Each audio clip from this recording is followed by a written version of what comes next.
അല്ല, ജനങ്ങളിതെല്ലാം കണ്ടുകൊണ്ടിരിക്കുകയാണ്. ഞങ്ങൾക്ക് വിശ്വാസമുണ്ട്. ഇടതുപക്ഷ ജനാധിപത്യ മുന്നണി സംസ്ഥാനത്ത് നടത്തുന്ന വികസന പ്രവർത്തനങ്ങൾ, ക്ഷേമ പ്രവർത്തനങ്ങൾ, അതിൽ തന്നെ നമ്മുടെ കോർപ്പറേഷൻ മേഖലയിൽ അത് ഇച്ഛാശക്തിയോട് നടപ്പാക്കുന്നതിന് ഞങ്ങളോടൊപ്പം നിൽക്കുന്ന കൊല്ലം പൗരാവലി കഴിഞ്ഞ കോർപ്പറേഷൻ രൂപീകൃതമായിട്ട് സിൽവർ ജൂബിലി ആഘോഷത്തിലേക്ക് കടന്നിരിക്കുകയാണ്. അപ്പോൾ ഞങ്ങൾ പറയുന്ന ഈ നഗരത്തെ ഒരു മഹാനഗരമാക്കുമെന്നാണ്. മഹാനഗരമാക്കുമെന്നാണ് വെറും വാക്കല്ല. അതായത് മാലിന്യത്തിൻ്റെ പ്രശ്നത്തിന് ഞങ്ങൾക്ക് മാതൃകയാൻ കഴിഞ്ഞു. ഇന്ത്യയിലെ 4500 പട്ടണങ്ങൾ എടുത്ത് പരിശോധിച്ചപ്പം 83ാം സ്ഥാനത്താണ് കൊല്ലം കോർപ്പറേഷൻ എത്തിയത്. നീതി ആയോഗ് പറഞ്ഞത് ബെസ്റ്റ് പ്രാക്ടീസ് എന്നാണ്. ഞങ്ങൾ ചെയ്ത ബയോമൈനിങ്ങിനെ സംബന്ധിച്ച് ബെസ്റ്റ് പ്രാക്ടീസ് എന്നാണ് പറഞ്ഞത്. ഇപ്പോൾ അതിനുശേഷമാണ് ഞങ്ങൾ ഇനി ഭാവിയിൽ നമുക്ക് മാലിന്യ പ്രശ്നം ഉണ്ടാകും. ഇപ്പോൾ നമ്മൾ റോഡിലെവിടെ മാലിന്യം ഇല്ല. അജൈവ മാലിന്യം കളക്ട് ചെയ്യാൻ ഞങ്ങൾക്കിവിടെ ഹരിതകർമ്മസേനക്കാരുണ്ട്. അതിനോടൊപ്പം തന്നെ നമ്മൾ ചെയ്യുന്നത് കുരീപ്പുഴയിലുള്ള ബാക്കി 7.5 ഏക്കർ സ്ഥലത്ത് നമ്മൾ ഭാരത് പെട്രോളിയം കോർപ്പറേഷൻ ലിമിറ്റഡുമായി ചേർന്നുകൊണ്ട് CNG പ്ലാന്റ് വരാൻ പോവുകയാണ്. ഏതാണ്ട് 150 ടൺ ശേഷിയുള്ള മാലിന്യം സംസ്കരിക്കുന്നതിന് ആവശ്യമായിട്ടുള്ള ഒരു പ്ലാന്റ് വരുന്നതിന് ഞങ്ങൾ ഗവൺമെന്റുമായി ധാരണാപത്രത്തിൽ ഒപ്പിട്ട്. അപ്പോൾ മാലിന്യ സംസ്കരണത്തിന് ശാശ്വത പരിഹാരം കണ്ടു. അതിനോടൊപ്പം തന്നെ അഷ്ടമുടിക്കായൽ ജലാശയങ്ങൾ, കൊല്ലം പട്ടണം 3 സൈഡിലും ജലാശയമാണ്. ഇപ്പോൾ അഷ്ടമുടിക്കായലുണ്ട്, അതുപോലെ തെക്കും പടിഞ്ഞാറും അറബിക്കടലാണ്. അപ്പം നമ്മൾ ജലാശയങ്ങൾ സംരക്ഷിക്കണം. അതിൻ്റെ ഭാഗമായിട്ടാണ് നമ്മൾ അഷ്ടമുടിക്കായലിന് നവീകരണം വെച്ചുകൊണ്ട് ആവാസ വ്യവസ്ഥ പുനഃസ്ഥാപിക്കണമെന്ന് പറഞ്ഞുകൊണ്ട് നമ്മളൊരു പദ്ധതിയുമായി വന്നു. ഏതാണ്ട് 61 കടവുകൾ, ഈ അഷ്ടമുടിയുടെ 61 കടവുകളാണ് നമ്മൾ ശുചീകരിച്ച് ആവാസ വ്യവസ്ഥ പുനഃസ്ഥാപിക്കുന്ന നടപടി സ്വീകരിച്ചത്.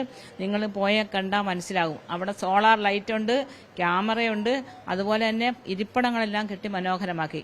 അതുപോലെ നമ്മൾ പറഞ്ഞ കൊല്ലത്ത് വാട്ടർ മെട്രോ വരും. ഇത് വെറുതെ പറഞ്ഞതല്ല. അപ്പോൾ ഈ അഷ്ടമുടിയെ, റാംസർ സൈറ്റിൽപ്പെട്ട അഷ്ടമുടിയെ മാർക്കറ്റ് ചെയ്യണം. ഒരു മഹാനഗരമെന്ന് പറയുന്ന കൊടുത്ത് മാലിന്യ പ്രശ്നത്തിന്റെ തുടർച്ചയാണ് ഇതെല്ലാം. അഷ്ടമുടിയെ നമ്മൾ ശുചീകരിക്കുകയാണ്. ഇപ്പം നമ്മൾ ലിങ്ക് റോഡിൽ നമുക്ക് അടിയന്തരമായിട്ട് നമ്മൾ പ്രവർത്തനം നടന്നുകൊണ്ടിരിക്കുകയാണ്. മ്യൂസിക്കൽ ഫൗണ്ടൻ വരികയാണ്.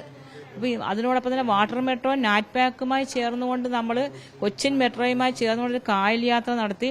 അപ്പോൾ അവർ പറഞ്ഞത് നിങ്ങൾ ഒരു ഫീസിബിലിറ്റി എടുക്കാൻ പറഞ്ഞു. അപ്പം ഞങ്ങൾ ഫീസിബിലിറ്റി എടുത്തു കഴിഞ്ഞപ്പം കൊച്ചിയേക്കായും അനുയോജ്യമായ സ്ഥലം കൊല്ലമാണ്. അപ്പം മൺട്രോത്തുരത്തിലേക്ക് നമുക്ക് പോകണം. അതായത് ടൂറിസത്തിന് അനന്തമായ സാധ്യതയാണ്.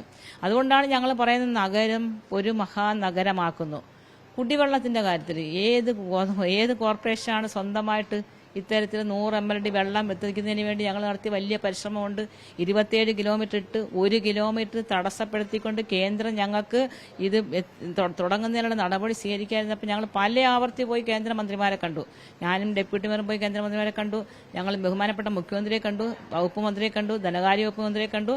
ഇപ്പോൾ അവസാനമായിട്ട് ഞങ്ങൾക്ക് പറയാനുള്ളത്, ഈ കൊല്ലം കോർപ്പറേഷൻ കുടിവെള്ളം മുട്ടിച്ചത് ആരാ?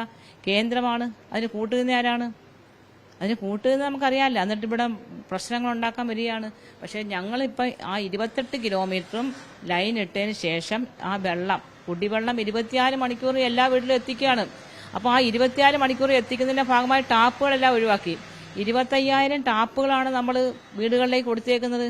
ഫ്രീ കണക്ഷനായിട്ട് 25,000 ടാപ്പുകൾ ഇട്ട് കൊടുത്തു. അപ്പോൾ ഇപ്പം ഞാൻ ഒരു കാര്യം ഇവിടെ സൂചിപ്പിക്കുന്നത്, ഞങ്ങൾ ഈ വികസന പ്രവർത്തനം, പിന്നെ നമുക്കറിയാം റോഡിൻ്റെ കാര്യത്തിൽ 74 കിലോമീറ്റർ BMNBC വർക്ക് ചെയ്തത്. എല്ലാ റോഡുകളും നമ്മൾ കോൺക്രീറ്റ് ചെയ്തു, ടാർ ചെയ്തു, ഇന്റർലോക്ക് ഇട്ട് കഴിഞ്ഞു. പിന്നെ നമ്മൾ ആശുപത്രി, ഇപ്പം ഞാൻ നിൽക്കുന്ന തന്നെ ഹെൽത്ത് ആൻഡ് വെൽനസ് സെൻ്ററാണ്.